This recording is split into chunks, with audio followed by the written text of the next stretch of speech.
Fala pessoal, tudo bem com vocês? O meu nome é André, eu sou da Igreja Cristã Evangélica Vida Nova e hoje nós iremos dar a continuidade do estudo de Gênesis. Hoje nós vamos ver o segundo estudo de Gênesis e hoje nós iremos falar sobre a criação do universo.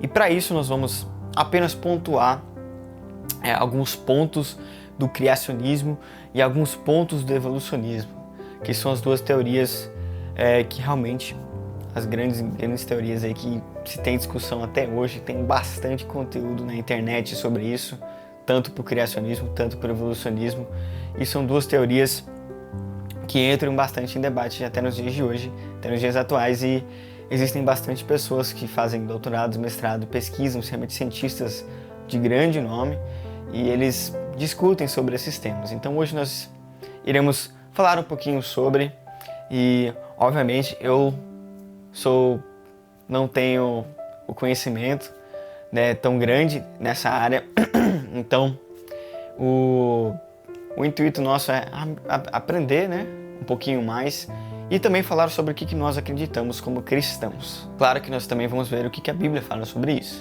mas primeiramente nós precisamos entender o que é evolução, o que é o evolucionismo. E ele é o processo de mutação e seleção de organismos, seres e populações, onde as pessoas acreditam que o universo foi criado, ou melhor, não foi criado, evoluiu de acordo com os bilhões de anos da existência da Terra.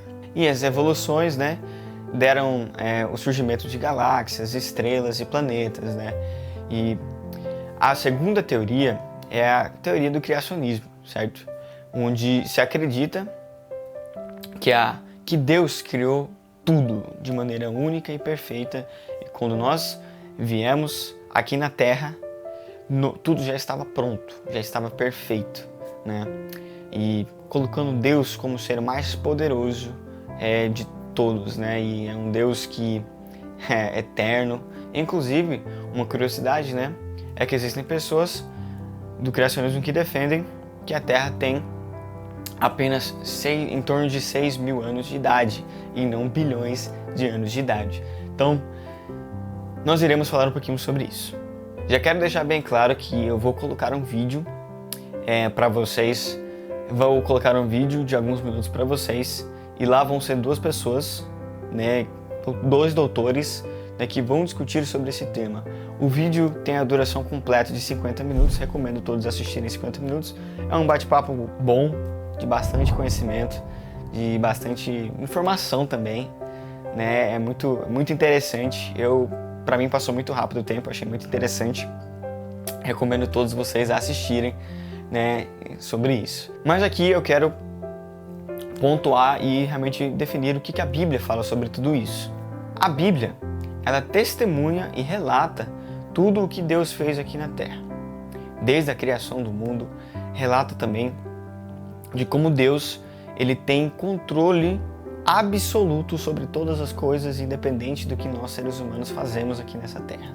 Para isso eu gostaria também de falar alguns versículos bíblicos que falam disso, Em Gênesis capítulo 1, versículo 1, está escrito: no princípio Deus criou os céus e a terra. Então no primeiro livro, quando você abre a Bíblia, já se tem a parte onde que a Bíblia fala de que Deus fez os céus e a terra e todo o universo e tudo já estava pronto, Em Jeremias 32, versículo 17. Senhor, eis que tu fizeste os céus e a terra com o teu grande poder e com o teu braço estendido. Não te és maravilhoso demais coisa alguma, Jeremias falando da grandeza de Deus, e que ele realmente fez tudo de maneira perfeita. E nada disso é maravilhoso demais, Quão grande é nosso Deus. Em Salmo 121, versículo 1 e 2. Elevo os olhos para os montes, de onde virá o meu socorro. O meu socorro vem do Senhor, que fez o céu e a terra.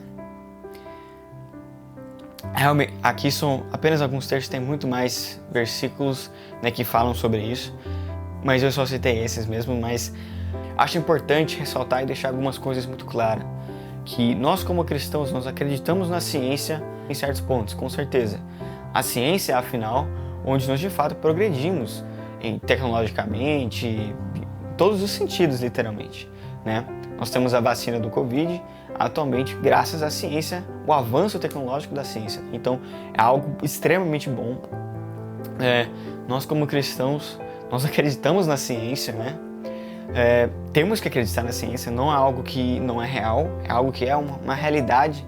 A ciência traz muitos benefícios para nós, né? E não deve ser algo ignorado. Mas nós como cristãos não acreditamos que a Terra surgiu do nada, né? Por exemplo, a teoria do Big Bang, né?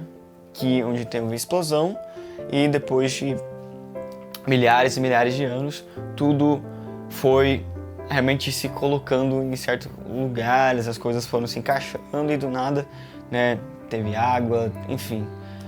E aí surgiu a Terra, basicamente, também a evolução de nós, de todos os seres, e assim sucessivamente. Mas a grande verdade é que a ciência, ela de fato, ela não tem provas concretas de que o universo de fato surgiu desse jeito. Mas da mesma maneira, o criacionismo não consegue comprovar 100% que Deus existe de maneira única, certo? Isso são, na verdade, duas teorias onde você precisa ter fé para acreditar. As duas teorias. Nenhuma das duas teorias tem prova completa. Então, você tem duas opções. Na verdade, existem até mais opções. Existem pessoas que acreditam em outras coisas, né? Mas a primeira teoria, de fato, você acreditar na evolução, na teoria do Big Bang, e no fato do que é chamado atualmente a ciência, né? E o segundo, existem pessoas que têm os seus próprios conceitos do mundo, as suas próprias conclusões mesmo, né? E o terceiro é o criacionismo, onde de fato são as pessoas que acreditam de que Deus realmente surgiu e fez tudo de maneira única e perfeita. Que é a revelação que a Bíblia dá para nós, né? Realmente eu quero enfatizar isso, né? Independente de que teoria que você defenda, você precisa confiar e ter fé naquela teoria, porque nenhuma das teorias é comprovada. Agora, até matematicamente, a teoria da evolução, ela é muito mais difícil de acontecer do que, por exemplo, a teoria do criacionismo, né? Isso é matematicamente comprovado, inclusive, né? De que as coisas são tão incrivelmente feitas, os planetas, tudo está tão perfeitamente esquematizado que, cara, é muito difícil ter acontecido por acaso. Quais são as infinitas possibilidades de que o mundo, na explosão do Big Bang, seja simplesmente uma bagunça completa e nunca se teve a possibilidade de se formar tudo que se formou hoje, né? O grande exemplo que também se existe é nós mesmos, né? O ser humano. Caramba, nós não temos ainda a capacidade de entendermos o nosso corpo de maneira completa. Nós não entendemos, por exemplo, por que depois de uma certa idade as nossas células não se renovam mais. Não existe uma lógica por trás disso. Nós temos tantas coisas que funcionam de maneira automática, né, no nosso corpo, que é fantástico. Nós não pensamos para respirar, nós não pensamos para o coração bater, nós raciocinamos o trisco, né, tudo que funciona. É incrível como isso funciona de maneira perfeita, sem nenhum tipo de erro. É incrível, né? Nós somos uma verdadeira obra de arte. Uma das coisas também que são incríveis é que quando duas pessoas se relacionam, homem e mulher, e eles têm uma relação, como que nasce um filho, né? A célula do nada entende de que ela precisa se reproduzir, né, para formar 4, 8, 16, 32, 64 células, assim até sucessivamente até sair um ser humano pequeno. Que absurdo, né? Isso acontece, a gente não pensa para fazer. Isso acontece, é tudo tão automatizado, não faz sentido, na verdade, isso acontecer. Na verdade, toda a existência é um milagre, né? São coisas que a ciência não tem explicação. Uma das coisas também muito interessantes que acontece entre nós é a consciência, por exemplo. Nós temos consciência. O que é consciência? É algo que está dentro de nós e que fala quando nós estamos fazendo uma coisa errada ou quando nós realmente fazemos uma coisa duvidosa, vamos dizer desse jeito. E existe sim essa consciência em uma criança. Desde pequeno existe uma consciência. Quem que implementou? Quem que implantou isso dentro de nós? Nós acreditamos, obviamente, que foi Deus, né? Mas não se tem uma explicação científica para isso. Né? Tem muito mais detalhes, né, que se pode falar, mas eu não quero enrolar muito, porque eu quero mostrar o vídeo para vocês. Né? Mas o vídeo é curto, eu já disse isso para vocês, ele tem um pequeno trecho para vocês, eu coloquei um pequeno trecho para vocês. Vocês podem terminar o vídeo, recomendo inclusive, é uma discussão bastante legal. Vale a pena vocês assistirem e pesquisarem um pouquinho sobre o assunto. Mas a grande verdade é que você precisa ter fé para acreditar ou em um ou em outro. E aí a decisão é sua. Nós acreditamos, né, em criacionismo, acreditamos que Deus é esse Deus perfeito, onipresente, super poderoso, né, que enviou seu Filho aqui na Terra para até se sacrificar por nós, né, para que nós pudéssemos ter a salvação. Né? E talvez uma das coisas que impeçam das pessoas a acreditar em que um criacionismo é do fato da existência de Deus. Porque se Deus de fato existir, que nós acreditamos que Ele existe, mas o problema de você admitir a existência dele é que você tem que admitir que Ele criou tudo. E quando você tem que admitir que Ele criou tudo, você tem que automaticamente se submeter a Ele. E isso é algo que nós seres humanos odiamos. Nós não gostamos de nos submeter a alguém. Nós queremos ser livres, nós queremos fazer o que nós de bem entendemos na nossa própria vida. Nós queremos fazer o que nós queremos. E se Deus existir, essa liberdade não existe mais. Porque nós precisamos fazer o que Ele quer. Porque Ele que criou tudo. Ele tem o direito de exigir coisas. Porque Ele é Deus, né? E isso de fato acontece. Ele tem regras, né? E o que não faz parte da regra dele, né, é chamado de pecado, são coisas erradas. E Deus fala, né, que o salário do pecado é a morte, né, a morte eterna, a eterna distância de nós e Deus. E isso é uma coisa que nós, como cristãos, acreditamos. Não quero me estender mais e eu espero que vocês curtam bastante o vídeo. E eu gostaria de fazer uma oração no final. Querido Deus, muito obrigado porque nós temos agora a oportunidade de aprender um pouco mais sobre o Senhor. Também aprendemos um pouco mais sobre a ciência, né? Que o Senhor possa nos dar entendimento, que nós possamos compreender cada vez mais a Tua grandeza, que nós possamos ter realmente fé cada vez mais em Ti e que o Senhor realmente possa nos ajudar a cada vez mais a confiarmos mais em Ti e usarmos a ciência de fato como conhecimento, mas não como teoria que surge do universo, né? Que nós possamos crescer em Ti. E eu peço para que Tu possas tirar tudo aquilo que queira atrapalhar esse momento, que o Senhor possa nos dar concentração, para que possamos ouvir e aprender mais sobre o Senhor. Muito obrigado, é o que eu peço e agradeço em nome de Jesus. Amém. Legal. Bom, vou começar com 5 minutos para cada um, conforme combinado previamente. E o Francisco já tá até com o cronômetro aqui do lado. E aí, posso zerar? Então vamos lá. Eu vou fazer a pergunta e assim você zera. Origem do universo, a casa da natureza ou obra de Deus? Com a palavra Francisco Quilmento. A questão é a seguinte: o universo propriamente, como a gente o vê, não é um acaso. É quase uma consequência das próprias propriedades dele. Para se entender isso, a gente tem que começar com uma coisa bem simples. Eu estou olhando para o César. Eu estou olhando para ele agora? Não. O agora chegou a mim, a sua imagem, numa fração muito mínima de tempo. Quando eu olho para a Lua, eu vejo a Lua 1,3, 1,4 segundos atrás. Júpiter, que é um planeta fácil de ver no céu, 30 minutos. As estrelas já começam a ficar anos. A galáxia mais próxima, 2. Em pouco tempo, a astronomia chega a um passado que está se vendo de bilhões. Aí tem a questão que tem que se entender assim. Num determinado momento, no século XIX, não se entendia como é que se podia tratar o universo como um todo. Ele era um objeto que não era tratado pela ciência. A gente tratava questões locais.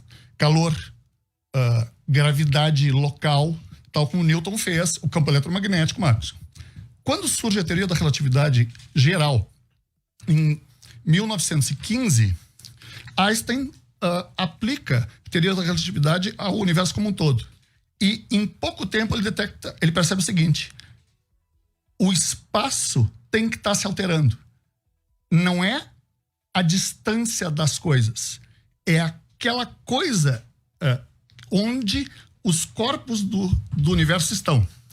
Avança a ciência, Friedman, Lemaitre, inclusive era sacerdote, percebem que esse momento que Einstein titubeia sobre isso, realmente o universo não podia estar com o mesmo tamanho. Então começa a se supor que no passado ele poderia ser maior e encolhendo ou menor e ampliando-se e aumentando. Em 29, Hubble observa que as galáxias num quadro geral estão se afastando. E isso vai avançando até o momento que se percebe distâncias de dezenas de bilhões de anos, pelo menos. Mais de dezenas de bilhão de anos de idade, exatamente por essa distância. Com o avanço da ciência no campo, que se chama cosmologia, a ciência que trata o universo como um todo, se percebe a seguinte questão. Esse passado, que foi mais compacto, teria que ter uma temperatura e densidade mais alta. Então, o universo, nesse momento, tem uma composição que está se alterando até hoje. E começa a se criar hipóteses que, numa distância extremamente grande, se veria como é que esse universo é no mais remoto do seu tempo, que, inclusive, ele não poderia ser nem transparente. Ele teria que ser uma parede de radiação que está chegando a nós. A gente chama de radiação cósmica de fundo. Essa hipótese se comprova através de um ruído de radiação cósmica de fundo no final dos anos 60 e começa cada vez mais a se ter certeza que o universo evoluiu em temperatura, tal como uma xícara de café esfria numa mesa. As relações dos processos são extremamente íntimas. Uma seta do tempo termodinâmico. O universo formou os primeiros elementos dele, que é o hidrogênio e o hélio, numa taxa adequada nesse período mais remoto, e a partir dali a gravidade foi agregando os outros corpos celestes, e isso se observa exatamente quando se observa as galáxias mais distantes. Tudo tem sempre se configurado no campo científico para se entender que a alteração, o evolutio, que a palavra evolução vem do desenrolar pergaminhos, vem do universo nesses 13,7 bilhões de anos, a partir de um ponto inicial, que não é o surgimento de tudo. Isso tem que ficar muito bem claro. Como diz o grande cosmólogo brasileiro Mário Novello, dizer que é a origem de tudo, esse momento inicial há 13,7 bilhões de anos atrás, que pode inclusive ser apenas uma passagem de um estado anterior que nós não entendemos, nós não temos como ver, a ciência tem seus limites. É um mito de criação científica. O que nós sabemos é que o universo, a partir desse período extremamente remoto no tempo, que nós medimos hoje com bastante precisão, de 13,7 bilhões de anos, ele tem se alterado no tempo. Em suma, ele evolui. Tá, ok. Bom, obrigado pelo tempo aí. Eu vou fazer a mesma pergunta para o Dr. Marcos Eberlin. Marcos, universo, a origem do universo. O Francisco falou, mas ele no final ele disse, mas ainda não é a origem, né? No final ele disse, ainda não dá para marcar ainda nos 13,7 a origem. A origem do universo, acaso da natureza ou criação? Decisão de alguém que cria, de alguém poderoso, ou obra de Deus? Vamos lá, o senhor tem também, deixa eu zerar aqui também o meu cronômetro para ficar igual, tá certo? O senhor tem também 5 minutos. Pastor César, Francisco, eu tenho 20 razões para entender que o universo é obra de um designer que eu entendo que é Deus. Porque esse universo teve um início, esse universo iniciou sem matéria, sem energia, sem tempo, sem espaço. Portanto, para quem pudesse, se alguém pudesse dar início a esse universo, teria que ser um ser imaterial, um ser todo-poderoso, que tivesse toda a energia, um ser atemporal, fora do tempo, e um ser ilimitado, não limitado ao espaço e o tempo. Então a gente percebe que um universo que partiu sem matéria, sem energia, sem tempo, sem espaço, precisaria de um iniciador que fosse imaterial, todo-poderoso, atemporal e não limitado no espaço-tempo. Um designer, Deus.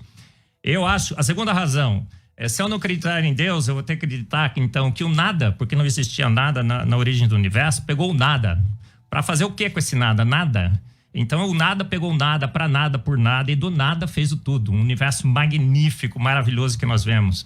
Eu teria que acreditar que as 26 constantes universais, que são ajustadas finamente a uma precisão absoluta, surgiram dessa grande explosão. Mas a gente sabe hoje que um ajuste fino precisa de um ajustador que consiga fazer esse ajuste fino. São 26 constantes universais. Se você mudar uma casa depois da vírgula, o universo simplesmente se desfaz. Eu quero crer que foi um designer, porque a grande explosão teria que formar matéria e antimatéria, mas simplesmente a antimatéria sumiu. A gente sabe, não é, que prótons teriam que ser formados com antiprótons, elétrons com antielétrons, mas a gente não vê os prótons e os antiprótons e os antielétrons por aí. Essa antimatéria simplesmente sumiu. Alguém deu sumiço nessa antimatéria. Nós vemos nesse universo um sistema solar perfeito, magnífico, que acomoda um planeta com mais de 1.200 condições únicas que só o planeta Terra tem. Do lado da estrela perfeita, uma estrela estável, que tem uma estabilidade por 5 bilhões de anos, uma estrela que emite a luz certa, no ultravioleta, no infravermelho e no visível. A gente vê que o planeta que acomoda a vida está na melhor galáxia possível, a Via Láctea. Ela é espiral, planar, perfeita para acomodar a vida. A 7ª razão, a gente tem água nesse planeta com 74 propriedades físico-químicas únicas. Esse planeta acomoda a água nos seus 3 estados essenciais para a vida: sólido, líquido e gasoso. Nós temos no planeta Terra, a 8ª razão, a química perfeita entre o carbono e a água. A química do carbono na água é perfeita. O solvente perfeito para a química das moléculas orgânicas. Nós temos as velocidades certas, a temperatura certa, o meio certo. Nós temos na Terra o único planeta conhecido com 60 elementos indispensáveis para a vida. Os 60 elementos químicos encontramos no planeta que acomoda a vida. A gente sabe hoje que a Terra está na suíte presidencial do universo. Talvez não estejamos no centro do universo, mas a gente está na suíte presidencial do universo. O ponto melhor desse universo para ter vida, um ponto calmo, tranquilo dentro da galáxia. Nós temos a melhor observação do universo. A nossa atmosfera é transparente, o ponto da galáxia é escuro, então a gente pode observar todo o universo. Nós temos a 11ª razão, os guardiões interplanetários que nos protegem de asteroides e cometas que poderiam se chocar com o planeta Terra. Nós temos uma Terra rodando 24 horas, perfeita, inclinada em 23,5 graus, criando as marés, as estações. Nós temos uma Lua perfeita no tamanho certo, na distância certa, na massa certa, que cria essas marés. A gente tem a atmosfera perfeita no planeta Terra, nitrogênio, oxigênio, na razão de 3:1. Nós temos o ciclo do nitrogênio, o ciclo do carbono. O planeta Terra é protegido por um campo magnético que protege contra o vento solar. A 16ª razão, nós temos as eclipses solares perfeitas. Onde teve um eclipse aí, né? Todo mundo saiu para ver. Mas a gente não viu, porque é um show itinerante, né? Na Argentina viram uma eclipse solar perfeita. Nós temos uma uniformidade da temperatura do universo, 2,7 Celsius, Kelvin. Isso não faz sentido.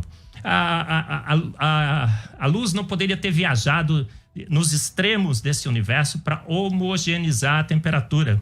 Se eu não creio que foi um designer, eu vou ter que crer na teoria da inflação, que é um segundo milagre mais milagroso do que o próprio Big Bang. As estrelas são todas coloridas. 10 segundos. Emitem no colorido. E a opinião dos grandes cientistas também é essa. E o pior, Pastor César, a gente tem a foto. Tiramos fotos de galáxias antigas de 3,5 bilhões de anos e essas galáxias estão prontas. Ok. Então a gente tem uma prova definitiva de que o universo foi feito pronto. Bom, tá aí o Marcos lutou aí para dentro de 5 minutos apresentar 20 razões, né, e tal, tudo mais. Francisco, esse lance da falta de antimatéria não seria uma prova interessante para perguntar para o criacionista, tá bom, se não tem antimatéria, como é que dá para explicar a origem de tudo? Aí que vem a questão. Está aí o universo. Ele tem essas propriedades, taxa de matéria e antimatéria, que para o nosso caso é um saldo. Nós não sabemos como é que surgiu esse saldo de matéria. Pode ter várias relações, inclusive com uma coisa chamada matéria escura, que é uma matéria que não interage com a luz. Por isso que ela tem esse nome que, inclusive, não é muito agradável. Aí, a questão toda é a seguinte.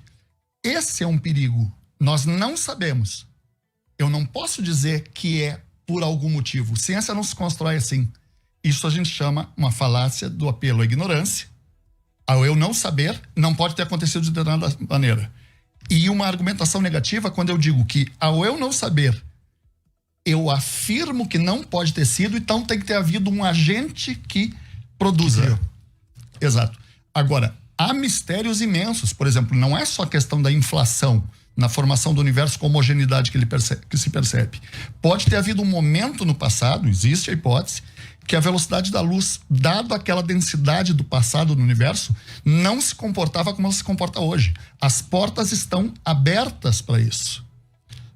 Mas nós não podemos fazer a seguinte afirmação. Não sei, portanto, houve a ação.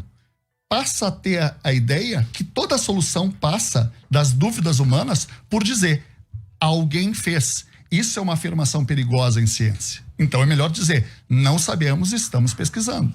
Então, bom, ok. Então, a questão da antimatéria, a resposta evolucionista é não sabemos. Não sabemos. Marcos Eberlin. Olha, a ciência não é um apelo à ignorância, concordo. Mas a ciência é a arte de propomos teorias que são fundamentadas no que sabemos. Então, as minhas 20 colocações que eu coloquei aqui, não é? As 20 razões, muitas são porque eu sei. E quando nós temos duas teorias concorrentes, a gente tem a obrigação como cientista de avaliar o que uma teoria sabe e o que outra teoria não sabe. Uma teoria explica e o que a outra não explica. Então, quando você diz que a antimatéria sumiu e que a gente vai descobrir isso, quando se descobrir, talvez eu considere a evolução do cosmos. Mas a ciência é feita o que a gente sabe aqui e agora. Então, há grandes mistérios no universo que a teoria que tentaria explicar esse universo sem a intervenção de uma mente inteligente simplesmente não explica. Então, a ciência é a arte de escolher a melhor teoria. A melhor teoria é que o universo foi feito pronto. Como eu falei, nós temos a foto. Nós tiramos fotos de galáxias com 3,4, 3,5 bilhões de anos. Essas galáxias estavam prontas. A gente tem a foto. Esse é um dado definitivo. Tiramos com os nossos telescópios a foto de uma galáxia com 13,5 bilhões de anos. Ela estava pronta, tinha água, tinha os elementos mais pesados. Então é uma evidência claríssima de que o universo foi feito pronto, ele não evoluiu. Ok. Francisco.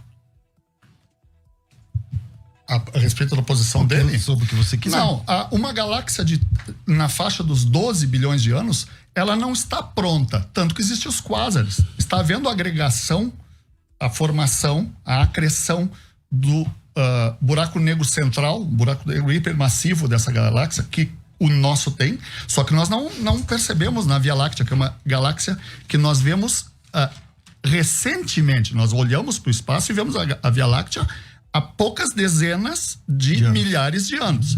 As galáxias de bilhões, elas estão ainda... O buraco negro central está consumindo estrelas e produzindo energia. Então, essas galáxias lá estão passando por um processo de modificação de seu estado. E o que é, em ciência, a modificação do estado de um sistema, das suas características? Novamente, evolução.